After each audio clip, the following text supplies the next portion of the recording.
हाथी चले बाजार तो भौंकने वाले हजार, लेकिन किसी के भौंकने से हाथी को कोई फर्क नहीं पड़ता है। और जो भौंकते हैं वो ये सोचते हैं कि वो हाथी को भगा रहे हैं, लेकिन वो ये नहीं जानते कि वो हाथी की रखवाली कर रहे हैं। कुछ लोग विकास नहीं देखना चाहते हैं, विकास का बोर्ड देखना चाहते हैं।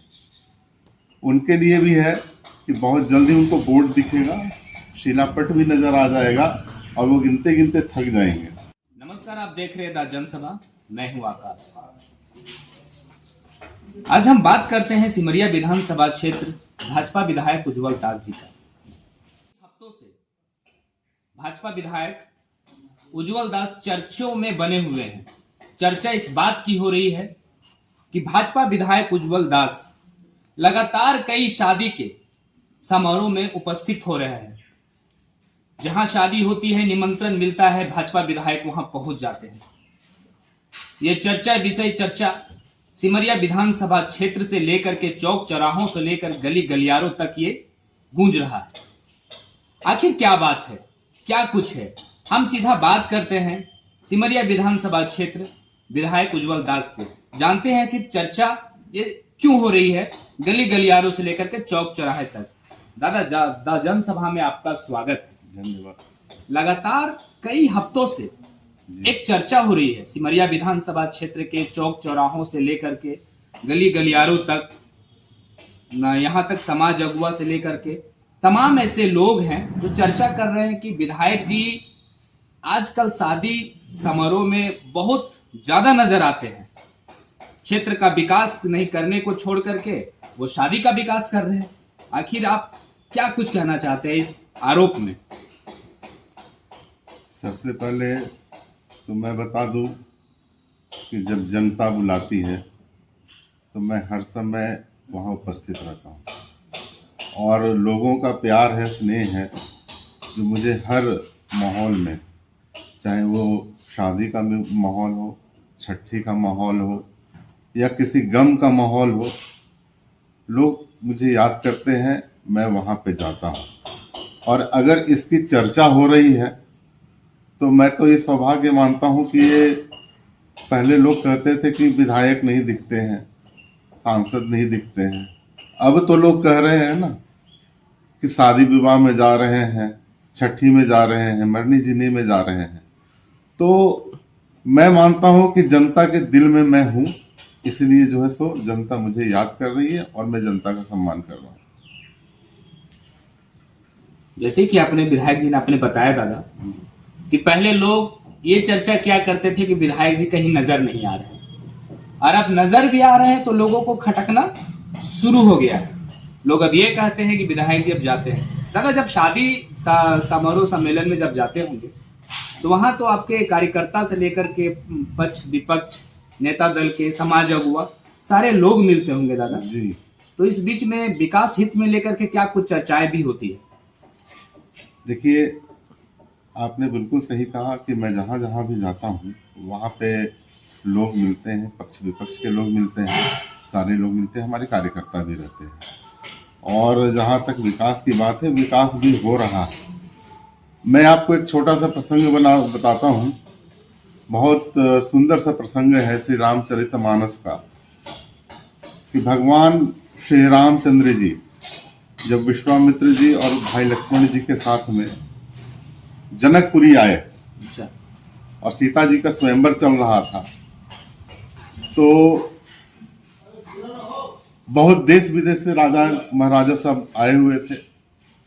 लेकिन जैसे ही प्रभु श्री राम रंगशाला में प्रवेश करते हैं, सबकी नजर प्रभु श्री राम पे पड़ गई।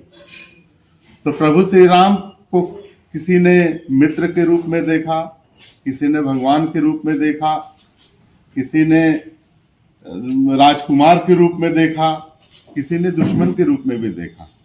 और इसकी चौपाई भी है, जाकी रही भावना जैसी, प्रभु मूरत तिन देखहि तैसी। मतलब जिस तरह की भावना लोगों के मन में थी, भगवान को वो उसी रूप में देख रहे थे। और मैं एक साधारण सा मनुष्य हूँ, मैं भी जब जहां जाता हूं तो लोग उसी रूप में मुझे देखते हैं। मैं जब भगवान श्री रामचंद्र जी किसी की भावनाओं को बदल नहीं सके, तो मैं तो साधारण सा इंसान हूं, मैं किसी की सोच को कैसे बदल सकता हूं। बिल्कुल। और दूसरी बात है कि अभी बहुत लोग चर्चा कर रहे हैं, मैं भी देखता हूं फेसबुक में, मैं किसी पर कोई कटाक्ष नहीं कर रहा हूं, लेकिन मैं अपना काम अपनी गति से कर रहा हूं। बहुत जल्द ही दिखेगा। कुछ लोग विकास नहीं देखना चाहते हैं, विकास का बोर्ड देखना चाहते हैं। उनके लिए भी है कि बहुत जल्दी उनको बोर्ड दिखेगा, शिलापट भी नजर आ जाएगा और वो गिनते गिनते थक जाएंगे। और मैं आपको ये बात बता देता हूँ कि हाथी चले बाजार तो भौंकने वाले हजार, लेकिन किसी के भौंकने से हाथी को कोई फर्क नहीं पड़ता है। और जो भौंकते हैं वो ये सोचते हैं कि वो हाथी को भगा रहे हैं, लेकिन वो ये नहीं जानते कि वो हाथी की रखवाली कर रहे हैं। और मैं आप उन लोगों को धन्यवाद भी देता हूं कि वो लोग बोल रहे हैं, बोलिए जितना बोलना है बोलिए। उनके रोजी रोजगार भी शायद मेरा विरोध करने से चल रहा है, तो चलना चाहिए भाई। लगता है कि मुझे तो ये लगता है कि कहीं ना कहीं मेरी वजह से उन्हें अगर रोजी रोजगार मिल रहा है तो मैं उन्हें बहुत धन्य समझता हूं। और आप बोलिए, मेरी भी जहां मुझे लगेगा कि आपका बोलना सार्थक है, मैं वहां पे जाकर के उस काम को पूरा करके दिखाऊंगा। और एक आरोप और लग रहा था जी कि बीते हफ्ते गुरुवार को जी ये चतरा जिला हपुआ बस्ती में एक्सीडेंट हुआ था, जी जोरदार एक्सीडेंट, जिसमें से एक 18 साल लड़की की मृत्यु हो गई जी और उसमें से 4 घायल थे। जी। तो इस प्रकार से ये चर्चा हो रही थी कि स्थानीय विधायक नहीं पहुंचे, हाँ, सिमरिया विधायक नहीं पहुंचे, क्योंकि ये बॉर्डर तो दोनों तरफ का लग रहा था, चतरा जिला का भी लग रहा था और अपना इधर सिमरिया का भी लग रहा था। तो दादा आप वहां गए थे? नहीं, मैं वहां जा नहीं पहुंच पाया था। अच्छा। क्योंकि मैं वहां पर उपस्थित नहीं था। देखिए, ऐसा तो लगातार दुर्घटनाएं हो रही है, मैं इस चीज को मैं मानता हूँ। और ये मैं जरूरी नहीं कि मैं हर जगह में उपस्थित रह ही पाऊँ। अच्छा। क्योंकि कुछ ऐसे भी कार्य होते हैं जिसको करने के लिए मुझे दूर रहना पड़ता है, या मैं प्रदेश में रहता हूँ, रांची में रहता हूँ, अटेंडेंस पता चल जाता है तो संभव नहीं हो पाता है। लेकिन मुझे जानकारी थी, मैंने वहाँ के प्रशासन से भी बात की, प्रशासन का भी सहयोग भरपूर मिला है। अच्छा। और जैसे ही जानकारी मुझे प्राप्त होती है, मैं फोन के माध्यम से चाहे अपने प्रतिनिधि के माध्यम से मैं अपने उस कार्य को, दायित्व को पूरा करता हूँ। टंडवा में भी जो है सो दुर्घटना घटी थी, मैं वहां पे उस समय मैं मौजूद था, तो मैं वहां पे चला गया। और मैं चला गया तो लगातार मैं 4 से 5 घंटे वहां पे रहा हूँ। और 4-5 घंटे रहने के बाद फिर अगले दिन वहां पर जो एक्सीडेंट हुआ था, लोगों को उचित मुआवजा दिलवाया मैंने। और इसके बाद लोगों का ये भी कहना रहा कि विधायक जी 5 घंटे तक यहाँ पे रुके रहे, कोई विधायक अभी तक रुका नहीं इसमें। तो जैसे मुझे कोई खबर मिलती तो मैं तुरंत चल जाता हूँ। और अगर मैं उपलब्ध रहूंगा तो हर हाल में जाऊंगा। अगर मैं उपलब्ध नहीं रहा किसी कारणवश, तो मैं फोन के माध्यम से चाहे किसी अन्य माध्यम से मैं वहां पर जरूर लोगों की सहायता पहुंचा। समस्या जो रहा था उसको निदान करने का प्रयास करते हैं। जी।